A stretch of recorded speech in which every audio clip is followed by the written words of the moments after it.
The third and last one of the subconscious powers at hand in our decision-making process is the context we're in. It cannot be seen separate from the two others. On the contrary, it builds upon them. This context, we interpret it and build meaning from it. And then we act and react based on that meaning as it resonates within us. Sometimes it happens consciously, but most of the time we're not even aware of it. Before actually diving into the different types of context, I need to tell you about priming.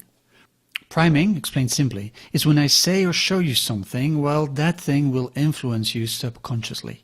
For example, studies have shown that talking about elder people will make us walk and move slower. Another disturbing study, this one, showed how it was enough to put dollar signs in a room to make people less sociable, less helpful, and more egoistic. Now, it may seem anecdotal, but this priming effect has far-reaching consequences. It means that people can be influenced by their surroundings without them even being aware of it.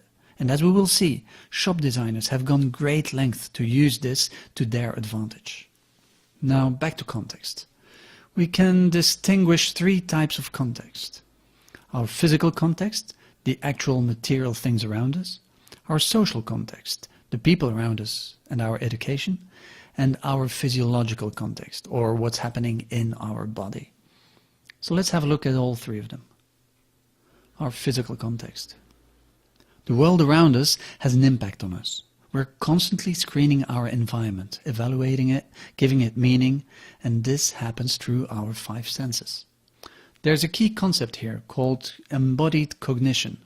The main idea is that all our senses help drive our behavior, and we can't really consider our brains to be separate from the rest of our body, since input from elsewhere affects everything we do and think. Embodied cognition can help explain everything from the layout of certain stores to the nature of the ads that pop up on our smartphone. Now, looking at our senses, our sight is by far the most powerful of them. But don't underestimate the others.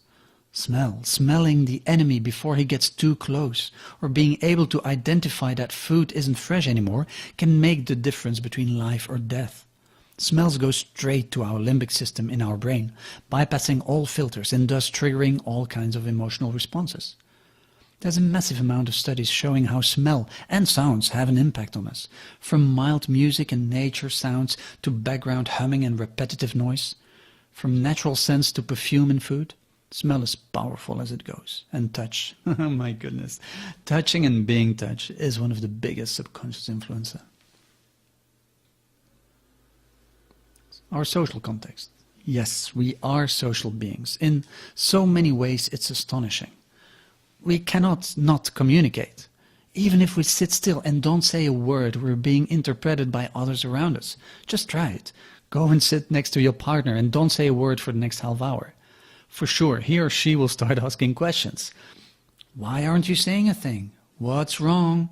What's happening? Come on, are you mad at me? Was it something I did? Was it something I should have done? Is this about the dishwasher again? Come on, I told you I would fix it.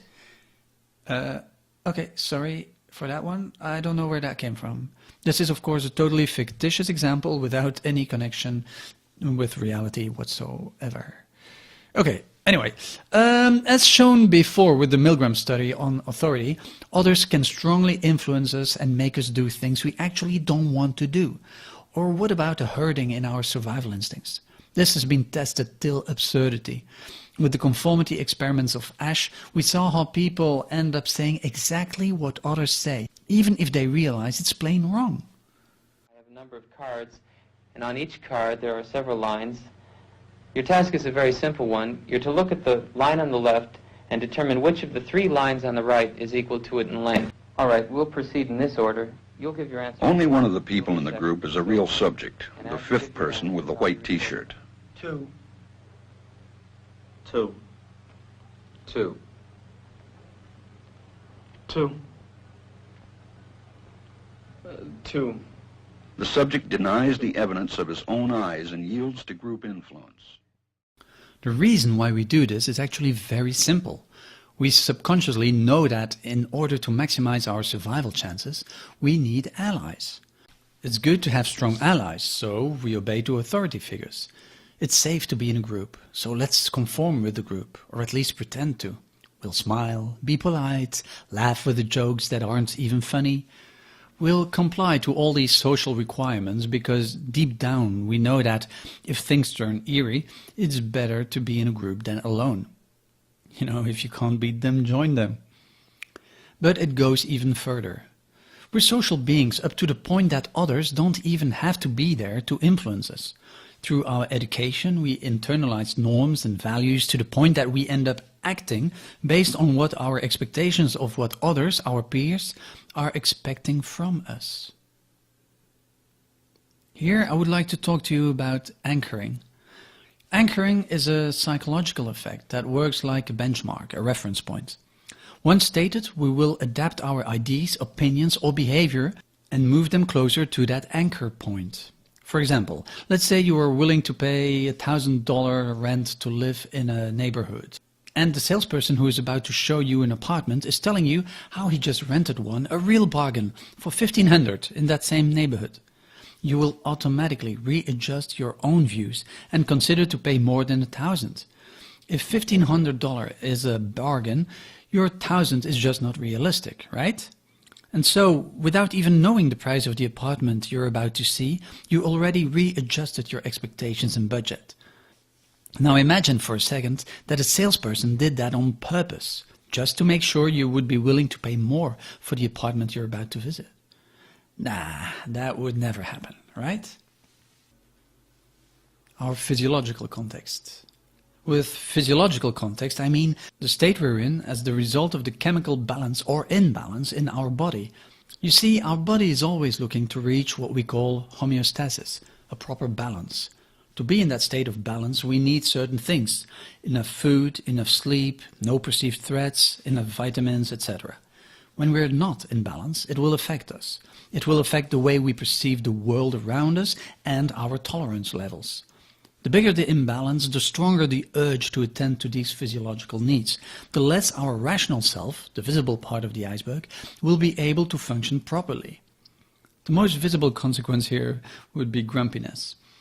We become grumpy when we're sleepy, hungry, stressed, and so on, and it affects our decision making, without us even realizing it.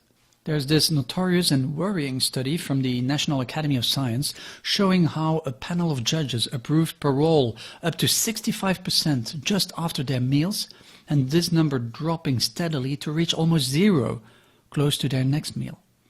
It's disturbing and worrying for our judicial system, but overall, it's no more than a good example of how our physiological context affects our decision making. The same is true for lack of sleep.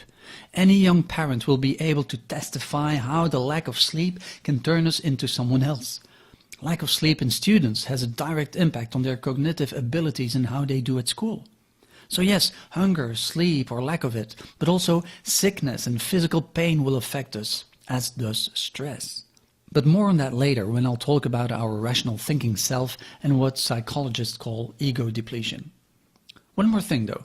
Within our physiological context, you also have to include sexual arousal. This is of course closely linked to the procreation program from our survival instincts. Sexual arousal strongly alters our views and preferences. Things we would never do with a clear head, well, suddenly become conceivable when aroused. We're just putting our critical thinking capabilities aside for a while. And that while is all marketeers need.